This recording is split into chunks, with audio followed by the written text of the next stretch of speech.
The great chamber of the Galactic Council buzzed with quiet voices and nervous energy. Hundreds of beings from across the galaxy sat in their assigned seats, each one representing a different world and species. The air hummed with translation.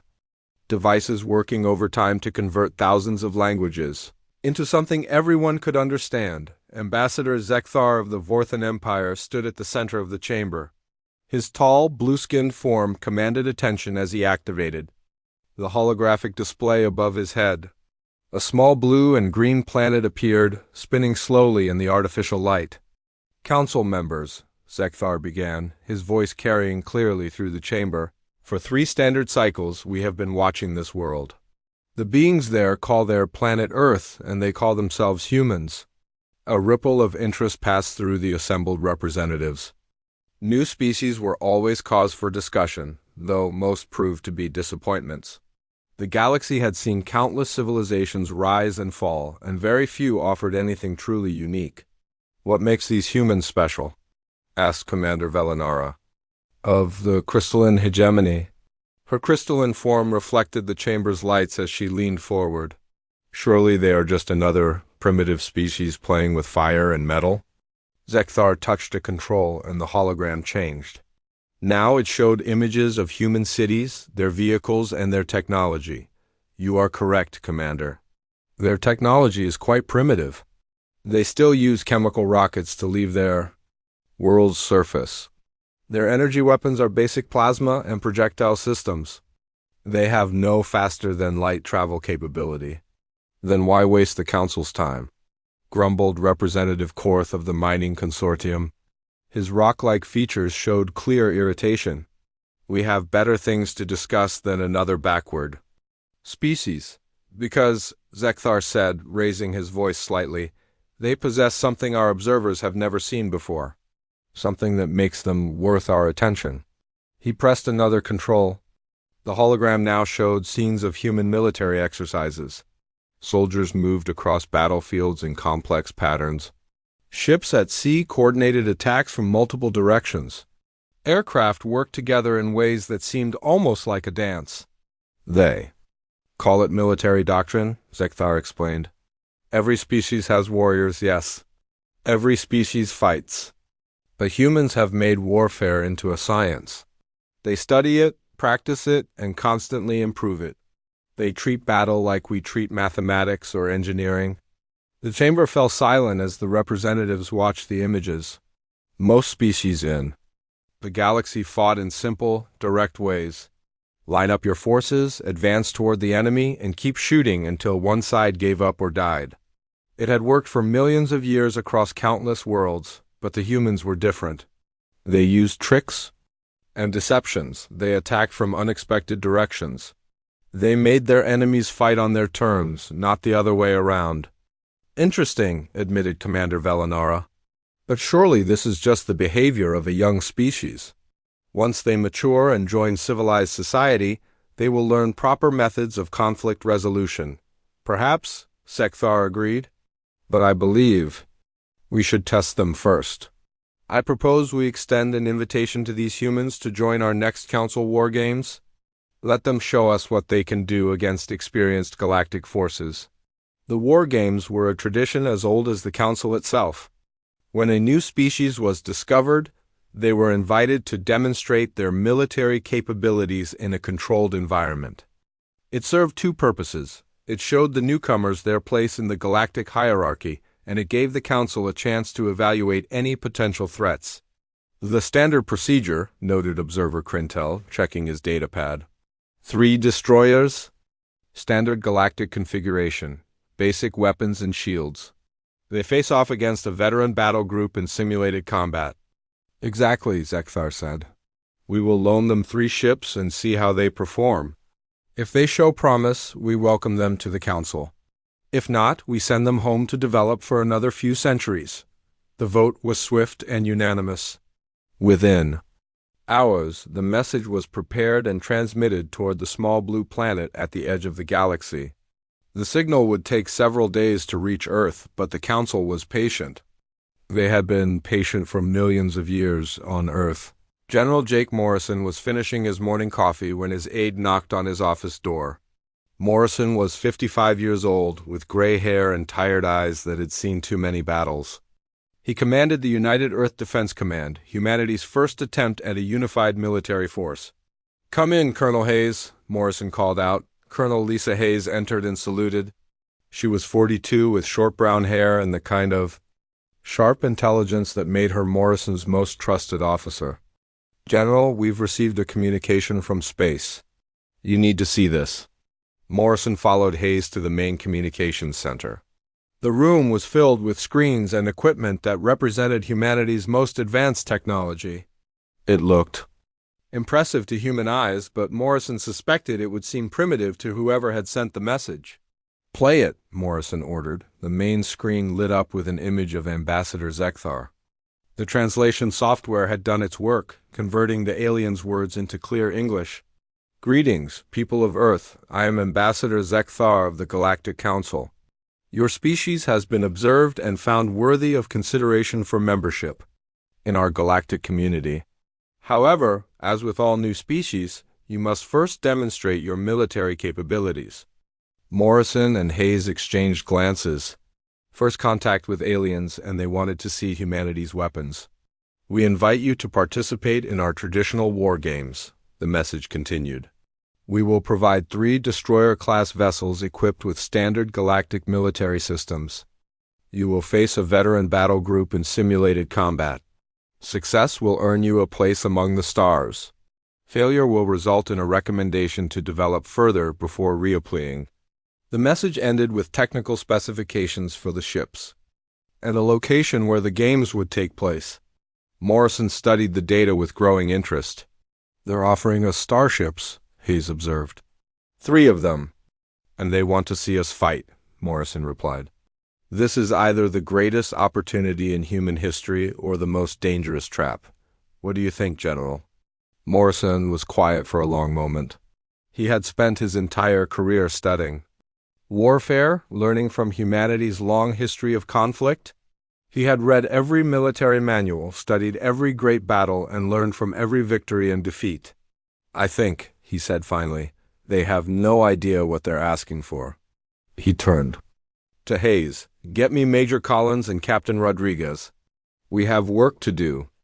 Within an hour, Morrison's core team was assembled in the Pentagon's main situation room. Major Pete Collins was the military's best engineer, a man who could look at any piece of technology and figure out how to make it better.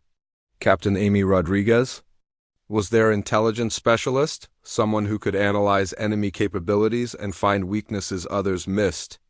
"Gentlemen, lady," Morrison began, "we've just received humanity's first invitation to join the galactic community, and it comes with a test."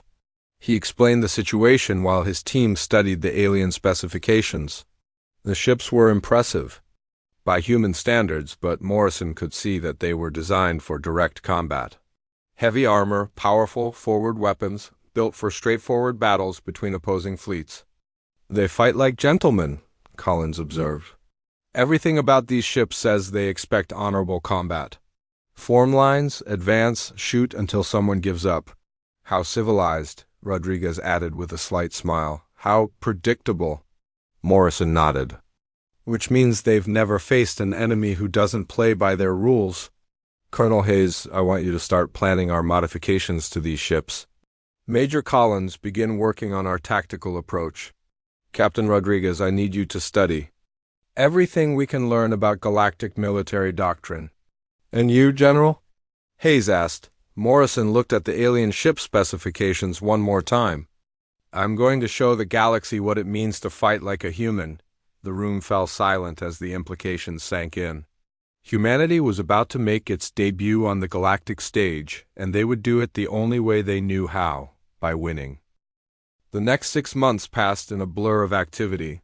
Every major military installation on Earth buzzed with preparations for humanity's first test among the stars. Scientists worked alongside soldiers, engineers collaborated with tacticians, and the best minds on the planet focused on a single goal, showing the galaxy what humans could do. General Morrison stood in the main hangar at Edwards Air Force Base.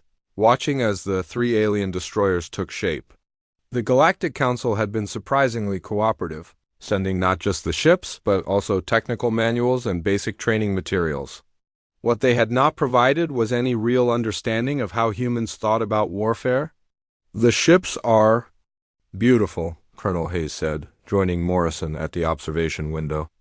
"But they're built like flying fortresses. All that armor, all those forward-facing weapons, they expect their enemies to come straight at them," Morrison nodded. "Every design choice tells a story, Lisa. These ships were built by people who fight. Fair, they line up, they advance, they shoot until someone gives up. It's warfare by appointment." Below them, Major Collins was directing a team of engineers as they installed human modifications to the first destroyer. The aliens had approved every change, assuming they were simply comfort improvements or cultural preferences. They had no idea what humans were really planning.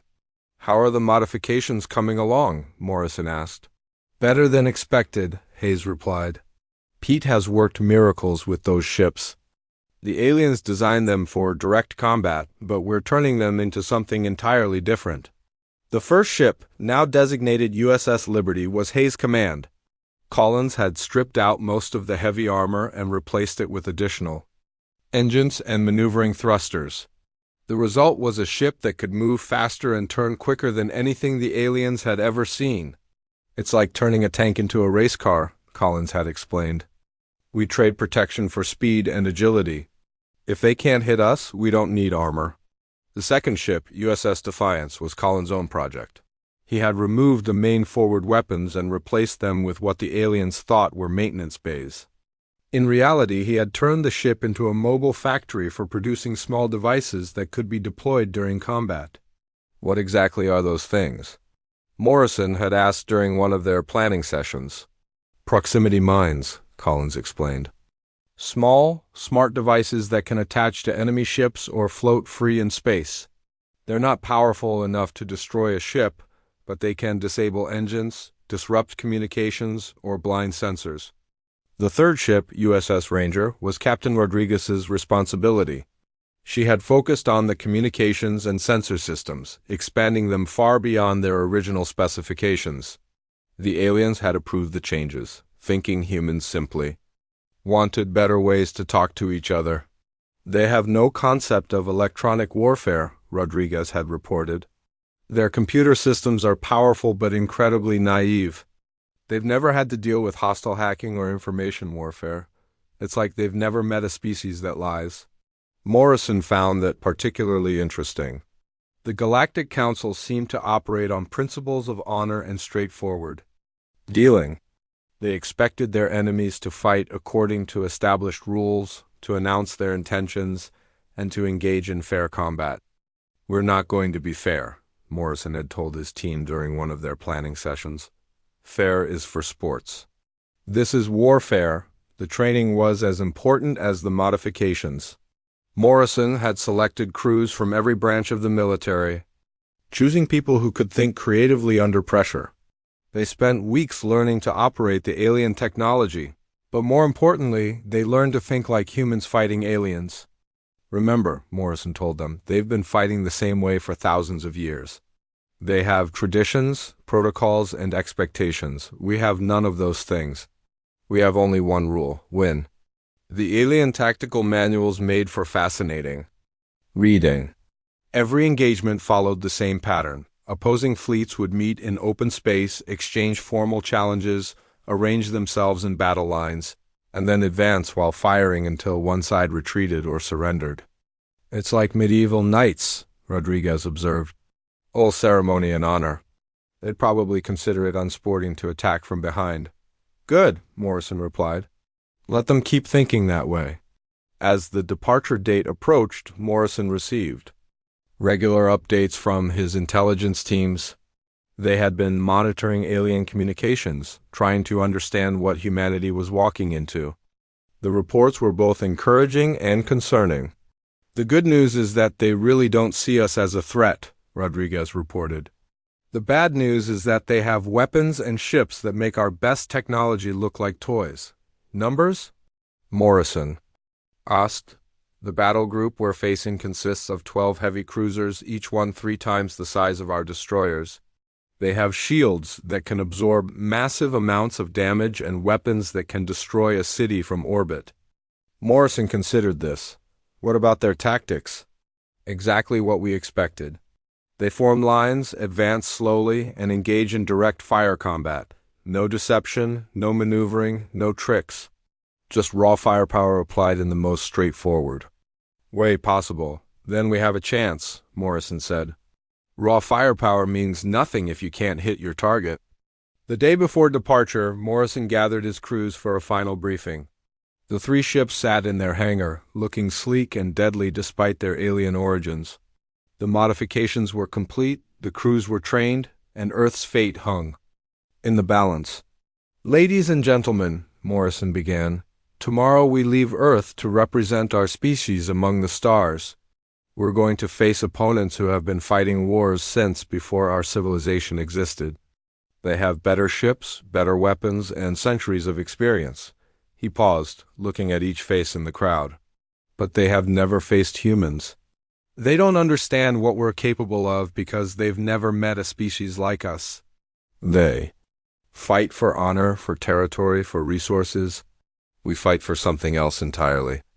We fight for home, called out someone from the crowd. That's right, Morrison said. We fight for home, for family, for the right to exist as free beings in this universe. When everything you love is at stake, you don't fight fair. You fight to win. The departure ceremony was small but meaningful. Representatives from every nation on Earth were present, along with scientists, military leaders, and Morrison's own family. His wife Sarah stood at the front of the crowd, her eyes bright with unshed tears. "Bring them home, Jake," she whispered as he embraced her. "I will," he promised. "And when I do, the galaxy will know what humanity can achieve." The 3 ships lifted off together, their alien engines humming with power. As they climbed through Earth's atmosphere, Morrison looked back at the blue and green world below. It looked so small from space, so fragile, but he knew that within that small world lived a species that had never learned to give up. "All ships, this is Morrison," he said over the communications system. "Set course for the Kepler sector. Time to show the galaxy what humans can do." The journey to the war games would take 2 weeks. During that time, the crews would continue training, refining their tactics, and preparing for the most important battle in human history. They were outnumbered 4-1, outgunned by an enormous margin, and facing opponents with centuries of experience, but they were human. And that made all the difference. In the depths of space, the 3 ships accelerated toward their destiny. Behind them, Earth continued its slow rotation, unaware that its children were about to change the galaxy forever. The stars watched silently as humanity took its first steps into a larger universe, carrying with them the hopes and dreams of an entire species. The war games were still 2 weeks away, but Morrison knew the real battle had already begun. It was a battle for respect, for recognition, and for the right to stand as equals among the stars. And he intended to win it, no matter what it took. The Kepler sector stretched out like a vast ocean of stars and empty space. Ancient asteroids drifted slowly through the darkness, their surfaces scarred by millions of years of cosmic impacts. This was neutral territory, claimed by no single species, making it perfect for the Council's war games. General Morrison stood on the bridge of the USS Liberty, watching as the Council's observation station came into view. The massive structure looked like a crystal cathedral floating in space, its transparent walls allowing the observers inside to see everything that happened in the training zone. "Impressive," Colonel Hayes said, joining him at the forward viewport. "They really want to make sure they don't miss anything." Morrison nodded. "Good, let them watch." Let them all watch. Inside the observation station, representatives from dozens of species gathered around holographic displays showing the approaching fleets. The human ships looked small and insignificant compared to the massive Vorthan battle group that waited in formation nearby. "The humans have finally arrived," Observer Crintel announced to the assembled crowd. 3 destroyers, standard galactic configuration. They will face Admiral Vexver's 3rd Battle Group. A murmur of polite interest rippled through the observers. New species war games were always somewhat entertaining, though the outcome was never in doubt. The newcomers would try their best, learn their limitations, and hopefully gain wisdom from the experience. Admiral Thexver stood on the bridge of his flagship, the Vorthan heavy cruiser Dominator. He was a veteran of 47 campaigns, with blue-gray skin marked by the ritual scars of victory. His fleet consisted of 12 heavy cruisers, each one a masterpiece of galactic military engineering. "Admiral," his tactical officer reported, "the human vessels are assuming position. They appear to be forming a triangle formation." Thexver studied the tactical display with mild interest. The 3 human ships had arranged themselves in a triangular pattern roughly equal distances apart. It was an unusual formation, but not unprecedented. Some species preferred geometric patterns for their aesthetic value. Standard defensive formation, he decided. They planned to support each other against our advance. Admirable, but futile. The Vorthan fleet moved into their traditional battle line, 12 massive ships arranged in perfect formation. Each vessel was painted in the Empire's colors, their hulls gleaming in the artificial light of the training zone. They looked magnificent and terrifying, exactly as they were intended to look. In the observation station, Ambassador Zekthar leaned forward with anticipation. Admiral Thexver has never lost a war game. His tactics are considered perfect examples of galactic military doctrine. "And the humans?" asked Commander Velinara of the Crystalline Hegemony. "We shall see," Zekthar replied. "They are certainly brave to face such odds." The communication channels crackled to life as Admiral Thexver opened the traditional pre-battle exchange. His image appeared on screens throughout both fleets and the observation station. "Human vessels, I am Admiral Thexver of the Vorthan. Third battle group, you face experienced warriors who have fought across the galaxy. Prepare yourselves for honorable combat. May the strongest fleet prevail, and may your defeat bring you wisdom." General Morrison's response came immediately, his voice calm and confident. "Admiral Thexver, this is General Morrison of the United Earth Defense Command. We accept your challenge and thank you for this opportunity." Thexver nodded with approval. The humans showed proper respect and protocol. "Excellent. The Council's safety systems are active, so no lives will be lost today. We shall engage in simulated combat until one fleet surrenders or is rendered incapable of fighting."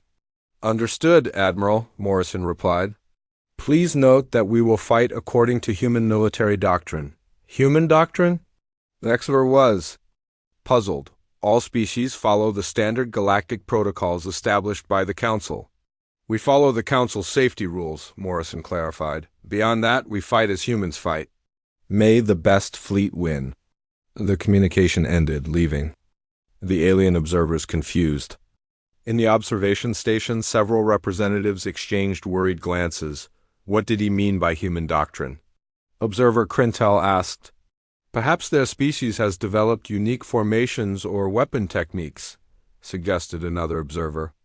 "Many newcomers believe their methods are superior." Ambassador Zekthar felt a strange unease but pushed it aside. "We shall learn soon enough. Begin the exercise." The war games began according to ancient tradition. Admiral Thexver's fleet advanced in perfect formation, their massive ships moving slowly and deliberately through space. The sight was both beautiful and intimidating, like watching a mountain range come to life. "Human vessels," Thexver called out, "advance and engage." What happened next shattered every expectation in the galaxy. Instead of advancing to meet the Vorthan fleet, the 3 human ships suddenly exploded into motion. Their modified engines burned at maximum power as they scattered in 3 different directions, moving faster than any destroyer should have been able to move. "What are they doing?" Admiral Thexver demanded.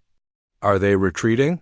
His tactical officer studied the displays with growing confusion. "Unknown, Admiral. They're not following any recognized pattern." The USS Liberty, under Colonel Hayes' command, shot toward a nearby asteroid field like a bullet from a gun. The ship's modified engines and reduced armor allowed it to accelerate at speeds that made the Vorthon crews dizzy just watching. The USS Defiance, with Major Collins at the helm below the plane of battle, disappearing from easy sensor contact as it used the system's magnetic fields to mask its energy signature. The USS Ranger, commanded by Captain Rodriguez, began performing impossible maneuvers while broadcasting strange signals that confused every sensor in the area.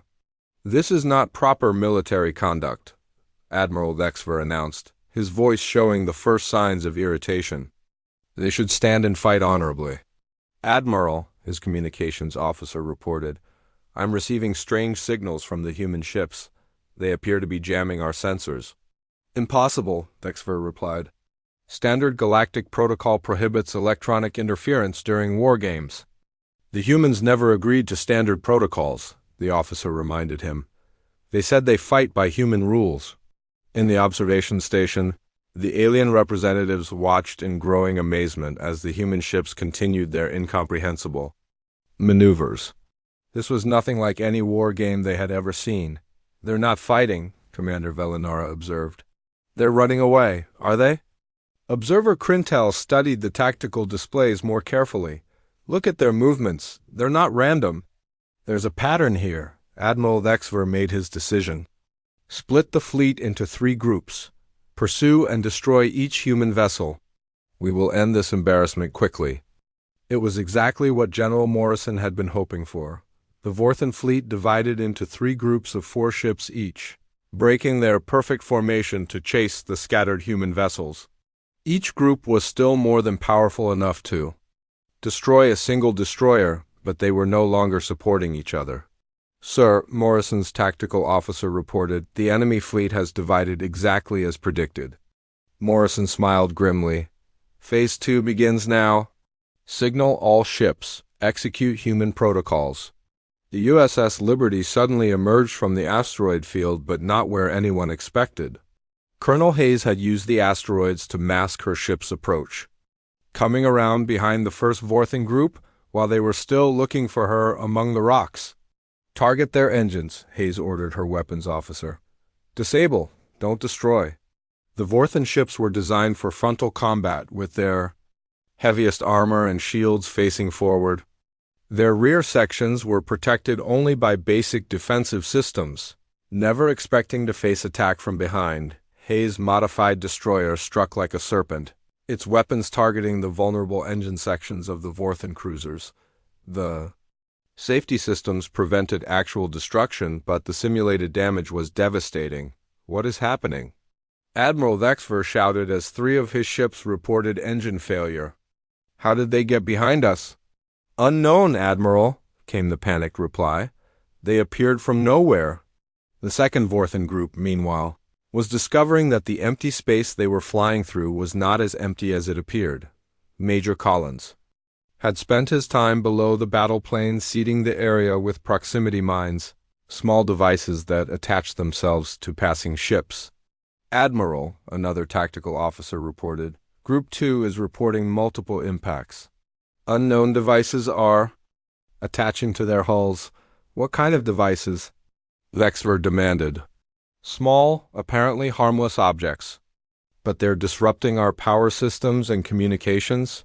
The third group was having problems of their own. Captain Rodriguez had been using her modified communications array to penetrate the Vorthan computer networks, something the aliens had never imagined possible. "Admiral," his communications officer said, his voice tight with confusion, "our targeting computers are malfunctioning. They're showing our own ships as enemy targets." Admiral Lexver stared at his tactical displays in growing horror. In less than 15 minutes, his perfect fleet had been reduced to chaos. Ships were disabled, communications were jammed, and his tactical advantage had completely disappeared. "This is not warfare," he said to himself. "This is madness." Admiral Lexver stood frozen on his bridge as reports flooded in from his scattered fleet. 3 of his ships could barely move, their engines crippled by the surprise attack from behind. 4 more were struggling with mysterious devices that were draining their power and jamming their communications. The remaining 5 ships were firing at each other, their computers convinced that their sister ships were enemy vessels. "This cannot be happening," he whispered. staring at the tactical display that showed his perfect fleet in complete disarray. In the observation station, the representatives of the Galactic Council watched in stunned silence. Commander Velanara of the crystalline hegemony leaned forward, her crystalline form reflecting the lights of the holographic displays. "How are they doing this?" she demanded. "This is not warfare. This is chaos." Observer Krintel checked his instruments repeatedly, unable to believe what he was seeing. "The human ships are moving in patterns we have never encountered. They attack, disappear, then attack again from impossible angles."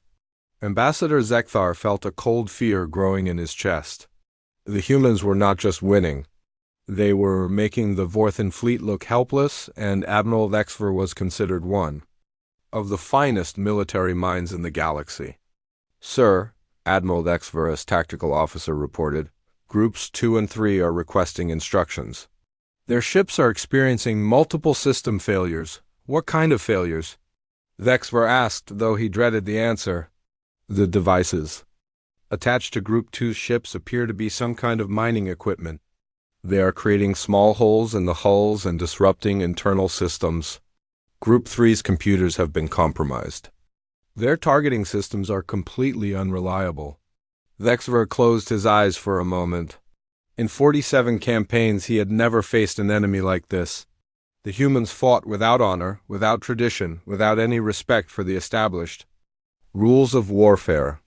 They used tricks and deceptions that no civilized species would consider. "Reform the fleet," he ordered. "All ships return to formation immediately." But reforming was easier ordered than accomplished. The human ships were not finished with their demonstration. Colonel Hayes brought the USS Liberty around for another pass at the disabled Vorthan ships. Her modified destroyer moved like a fighter craft, dodging return fire with impossible agility. Each time the enemy tried to target her, she was already somewhere else. "Target their weapon systems," Hayes commanded. "Let's remove their ability to fight back." The Liberty's weapons struck with surgical precision, disabling gun turrets and missile launchers while leaving the ship's life support systems untouched. It was masterful flying combined with expert marksmanship, and it demonstrated a level of skill that shocked the watching aliens. Major Collins was having similar success with his proximity mines. The small devices had attached themselves to the Vorthan ships like mechanical parasites, each one programmed to disrupt a different system. Some jammed communications, others drained power from engines, and a few created false sensor readings that made the ship's computers think they were under attack from multiple directions. "This is psychological warfare," Collins explained to his crew as they watched the enemy ships struggle with the invisible threat. They cannot see what is hurting them, cannot understand how to fight back. Fear and confusion are weapons just as powerful as guns. Captain Rodriguez was conducting her own form of warfare from the USS Ranger. Her team had penetrated the Vorthan communication networks so completely that they could intercept and modify messages between enemy ships. "Admiral," one of the Exferus ships reported, "we are under attack by 6 human vessels." "Impossible," Exfer replied. "There are only 3 human ships." "Sir, our sensors clearly show multiple contacts." Rodriguez smiled as she listened to the confused reports. Her electronic warfare systems were creating false sensor readings, making each human ship appear to be 2 or 3 vessels. The Vorthan fleet was shooting at ghosts while the real threats moved freely around them. "Sir," Rodriguez's communications officer reported, "I'm intercepting their command frequencies. Their admiral is trying to coordinate a counterattack." "Disrupt it," Rodriguez ordered. "Make sure his orders never reach their intended targets." The result was beautiful in its simplicity. Admiral Lexfer would give an order to one of his ship groups, but the message would be delayed, modified, or sent to the wrong ships entirely. His fleet stopped functioning as a coordinated force and became 12 individual ships struggling to understand what was happening. "Group 1, advance and engage the enemy destroyer," Lexfer commanded. But the message that Group 1 received was different. "Group 1, retreat and defend the supply ships." "Admiral," Group 1 replied. "There." Are no supply ships in this area? What supply ships? Nexver asked, confusion growing. I ordered you to advance. Sir, you clearly ordered us to defend supply ships. While the Vorthan fleet argued with itself, General Morrison coordinated his 3 ships with quiet efficiency. Each captain knew exactly what the others were doing, and their combined assault was devastating in its effectiveness. Status report, Morrison requested. Liberty here, Colonel Hayes reported. 8 enemy ships disabled or severely damaged. No casualties on either side. Defiance reporting, Major Collins added. Minefield deployed successfully. Enemy fleet is struggling with system failures across all ships. Ranger confirms, Captain. Rodriguez concluded. Enemy communications are completely compromised. They cannot coordinate any effective response. Morrison nodded with satisfaction. Begin final phase. Let's end this. The 3 human ships suddenly appeared in formation, moving together for the first time since the battle began. To the watching aliens, it seemed like the humans had multiplied. As if 3 ships had become 9, Admiral Lexver stared at his tactical display in complete bewilderment. His fleet was scattered, damaged, and confused. Half his ships could not move properly, the others were firing at shadows, and his command structure had completely broken down. Admiral, his communications officer said quietly, the humans are requesting to speak with you. General Morrison's image appeared on the main screen, his expression calm and professional. Behind him, the bridge of the USS Liberty hummed with quiet activity. Admiral Lexver, Morrison said, I believe this. Engagement has reached its conclusion. Do you wish to continue, or would you prefer to discuss terms? Lexver looked around his bridge. His officers stared at their instruments with expressions of defeat and confusion. His mighty fleet, which had seemed invincible just an hour ago, was now little more than floating wreckage. General Morrison, he said slowly, I do not understand what has happened here. Your tactics are unlike anything in our military databases. We fight to win, Admiral, Morrison replied simply. When the survival of everything you love is at stake, honor becomes a luxury you cannot afford. But this is not honorable combat, Lexver protested. You use deception, surprise attacks, electronic warfare. These are not the methods of civilized warfare. Morrison's expression hardened slightly. Admiral, with respect, civilized warfare is a contradiction in terms. War is not civilized. War is survival. And when my people's survival is threatened, I will use every advantage available to protect them. In the observation station, the alien representatives listened to this exchange with growing unease. The humans' words challenged everything they believed about proper military conduct. You fought without honor, Commander Velinara said, her voice carrying across the communication channel. We fought without losing, Morrison corrected. There is a difference. Admiral Lexver made his decision. General Morrison, I surrender. My fleet to your superior tactics. You have achieved victory through methods we did not anticipate. Thank you, Admiral, Morrison replied. Your crews fought bravely within the constraints of your doctrine. I hope this experience will be educational for all of us. As the simulation ended and the safety systems powered down, the galaxy found itself looking at warfare in an entirely new way. The humans had not just won a battle. They had demonstrated that everything the galactic civilizations thought they knew about military conflict was wrong. The silence in the Council observation station stretched for what felt like an eternity. Representatives from dozens of species stared at the tactical displays showing the aftermath of the battle.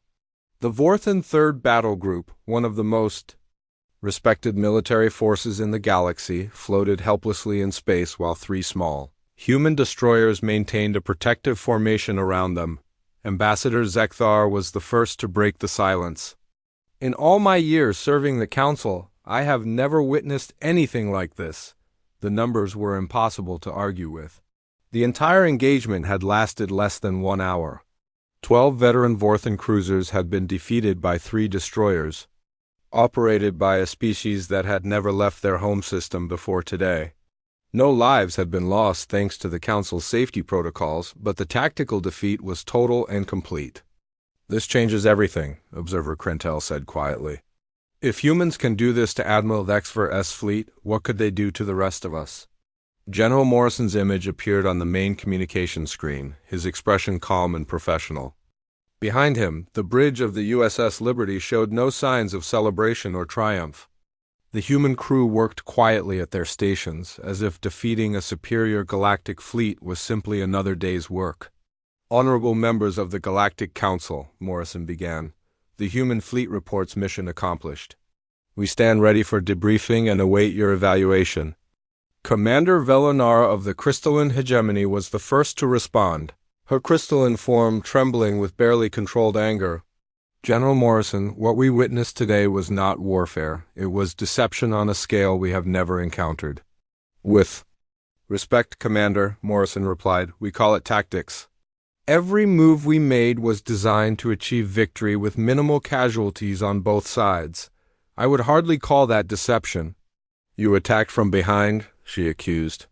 "You used electronic sabotage. You made Admiral HFY's ships fire on each other. These are not the methods of honorable combat." Morrison's expression remained unchanged. "Commander, when someone threatens my family, my home, or my people, I do not fight for honor. I fight to protect them. Honor is a luxury that soldiers can rarely afford." "But surely there must be rules," protested Representative Korth of the Mining Consortium. "Standards of conduct that separate civilized beings from savages." "We followed every safety rule the Council established," Morrison pointed out. "No lives were lost. No permanent damage was done to any vessel. We simply used methods that your military doctrines did not anticipate." Ambassador Zekthar leaned forward, his voice carrying a mixture of fascination and fear. "General Morrison, is this truly how humans conduct warfare, these tactics we witnessed today?" Morrison paused before answering, and when he spoke, his words sent a chill through every observer in the station. "Ambassador, what you saw today was us being polite. We used non-lethal tactics and followed your safety protocols. In a real war, when our survival is threatened, we fight very differently." "How differently?" Zekthar asked, though he was not sure he wanted to know the answer. "In a real war," Morrison said quietly, "we do not take prisoners unless we choose. 2. We do not give warnings unless it serves our purpose. We do not fight fair unless fairness helps us win. We fight to end the conflict as quickly as possible using whatever methods are most effective." The observation station erupted in worried conversations as representatives discussed the implications of Morrison's words. Some species were terrified by the humans' approach to warfare. Others were fascinated by tactics they had never considered. All of them realized that the galaxy had just encountered something unprecedented. "This is madness," Commander Velinara declared. "No civilized species conducts warfare this way. You speak of deception and ruthlessness as if they were virtues. They are tools," Morrison corrected. "Neither good nor evil in themselves, but useful when applied correctly. The virtue lies in using them to protect innocent lives and preserve peace. Peace through superior firepower," Observer Krentel said with bitter humor. "Peace through superior results," Morrison replied. "If our enemies know that attacking us will result in swift and total defeat, they are less likely to attack. In the first place, sometimes the threat of overwhelming victory prevents the need for war entirely." Admiral HFY's image suddenly appeared on a secondary screen. The Vorthan commander looked tired and thoughtful, his pride clearly wounded, but his professionalism intact. "Honorable council members," HFY said, "I request permission to address this assembly." "Granted." Ambassador Zekthar replied immediately. HFY straightened his shoulders and looked directly at the gathered representatives. "I have fought in 47 campaigns across this galaxy. I have studied warfare for 3 centuries and commanded fleets against the finest military minds of our time. Today I was defeated completely by an opponent I did not understand." He paused, gathering his thoughts. "The humans did not fight dishonorably. They fought effectively.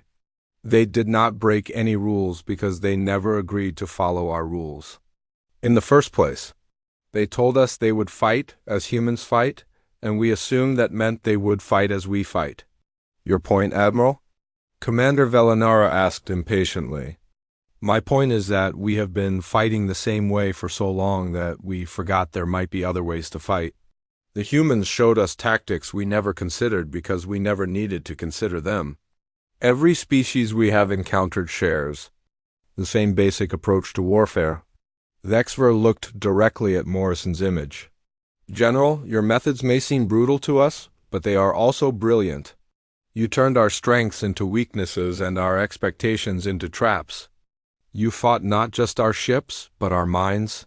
Thank you, Admiral, Morrison replied with genuine respect. Your crews fought bravely within the constraints of your doctrine. In different circumstances, with different rules, the outcome might have been very different. No, Vexver said firmly. I do not think so. You did not just outfight us, General, you outthought us. And that is a much more dangerous advantage. The council chamber fell silent again as the implications sank in. The humans had not won through superior technology or greater numbers. They had won through superior thinking, and that was something that could not be easily countered. Ambassador Zekthar called for a formal vote. The question before us is simple. Do we welcome humanity into the Galactic Council as full members? Or do we deny them membership based on their unconventional military methods? I vote to deny them, Commander Velanara said immediately. They are too dangerous, too unpredictable. They could destabilize the entire galactic order. And I vote to accept them, Observer Krentel replied, for exactly the same reasons. If they are this dangerous, we want them as allies, not enemies. The debate continued for hours. Some representatives argued that human tactics were barbaric and uncivilized. Others contended that the humans had simply been more creative and adaptable than their opponents.